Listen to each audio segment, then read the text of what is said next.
war for Iraq continues, and it's Muslim on Muslim. This is Skywatch TV News for May 20th, 2015. I'm Derek Gilbert. Iranian-backed Shia militia units are positioning themselves outside the city of Ramadi, about 70 miles west of Baghdad, in an attempt to retake the city after it fell to Islamic State forces over the weekend. They'll be facing some American weaponry. When the Iraqi army fled the city on Sunday, they left behind half a dozen American tanks, perhaps as many as 100 wheeled vehicles, and several artillery pieces. Ramadi is capital of Anbar province, borders on the nations of Jordan and Saudi Arabia. When a Defense Department spokesman was asked why the fleeing Iraqi military didn't at least throw some grenades onto the equipment they were leaving behind, he replied, "It's certainly preferable if they had been destroyed."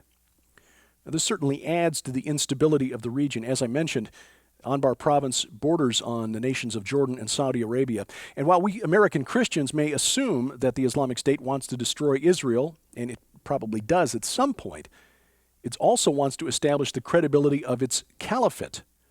And the caliphate would require control of the Muslim holy cities to do so. Of course, Medina and Mecca are located inside Saudi Arabia. The Saudis are certainly taking the danger seriously. They're in the process of building a long, high-tech border fence along the entire length of the border between Saudi Arabia and Iraq. Now, American soldiers who fought in Iraq over the last 12 years are certainly wondering what their sacrifice was for. They're fuming about the fall of Ramadi. And National Security Advisor Susan Rice added to the smoldering fire just a bit last night in remarks she made at the German embassy, the opening of a photographic exhibit of soldiers who were seriously wounded in the fighting over the last dozen years. Rice said, "Now that we have ended 2 wars responsibly and brought home hundreds of American troops, we salute this new generation of veterans." One retired Army officer said to a reporter after the event, "Responsibly, right." Meanwhile, documents obtained by Judicial Watch, a federal government watchdog group, reveal that the Obama administration was essentially running an international fast and furious operation, sending weapons from Benghazi, Libya, to rebel groups inside Syria prior to the attack on the American consulate in Benghazi on September 11th of 2012. Further, a document dated the day after the attack from the Defense Intelligence Agency reveals that the government knew that this attack had been planned by a terror group inside Libya about a week and a half prior to the event, and that the attack was in memorial of the 9/11 attacks inside the United States. No mention whatsoever of a YouTube video critical of Islam being the source or the reason for the deadly attack on the American consulate. Another document dated August of 2012 shows that the DIA was aware that the rebel groups inside Syria, the ones receiving the weapons from Libya, were dominated by the Muslim Brotherhood and al-Qaeda. And the document also warned of the grave danger of the rise of ISIS. This months before President Obama referred to ISIS as the JV team. Also from the Wars and Rumors of War Department, Ukrainian President Petro Poroshenko says his nation is in a real war with Russia, and he warned Ukrainian citizens to prepare for a Russian invasion. The United Nations says that some 6,000 people have died in Ukraine since fighting broke out in the eastern part of the country just about a year ago. Speaking of Russia, a strange UFO spotted over Siberia last Friday night. An amateur photographer took this picture of 6 bright lights traveling in a straight line across the Omsk region of southwestern Siberia. A UFO researcher and expert Nick Pope says it's a fascinating image and notes that this part of Siberia is known as a UFO hotspot. He did say, however, the 6 lights traveling across the sky may have been a fireball or a meteor breaking up in the atmosphere, or possibly the test of a secret new Russian military aircraft. Here in the States, the number of bird flu cases in the state of Iowa has now hit 26 million. Poultry operations in 14 counties, most of them in the northwestern part of the state, have been affected. Iowa is the largest egg-producing state in the nation, and this is devastating to the economy. Birds at an infected operation are destroyed, and flocks within a 6.2-mile radius of an infected farm are quarantined and tested for the presence of the virus.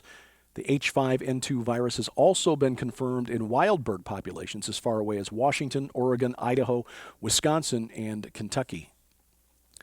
And finally, a new online game promises players a chance to play for money against challengers using a mathematically inspired gambling game based on historic occult rituals.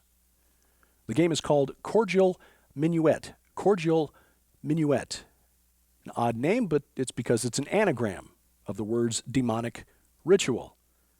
12 players of this game will receive amulets of actual gold, silver, and bronze inscribed with sigils representing demons. The developer of the game says he had a fascination with the occult when he was younger.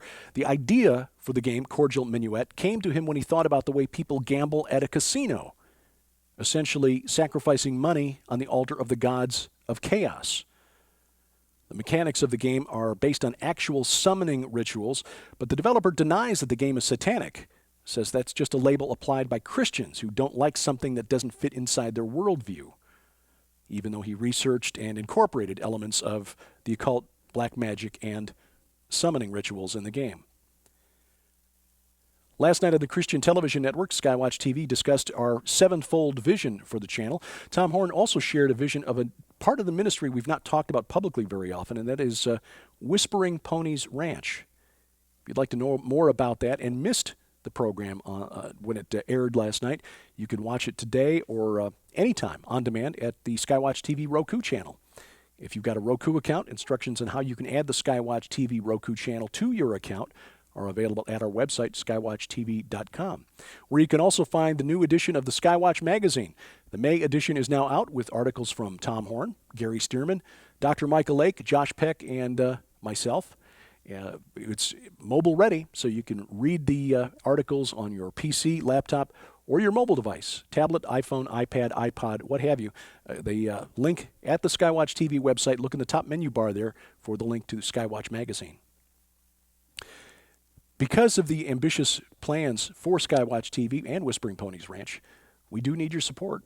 And as our way of thanking you for your financial gift, we'll send you a copy of the special edition of the book by Dr. Jack Graham on spiritual warfare called Unseen. Again, your gift of any size, while supplies last, we'll send you a copy of the Dr. Jack Graham book Unseen as our way of thanking you. And to find out more about how you can be a supporter of Skywatch TV, log on to the website, skywatchtv.com. We hope you keep watching as we keep watch. I'm Derek Gilbert, and this is Skywatch TV.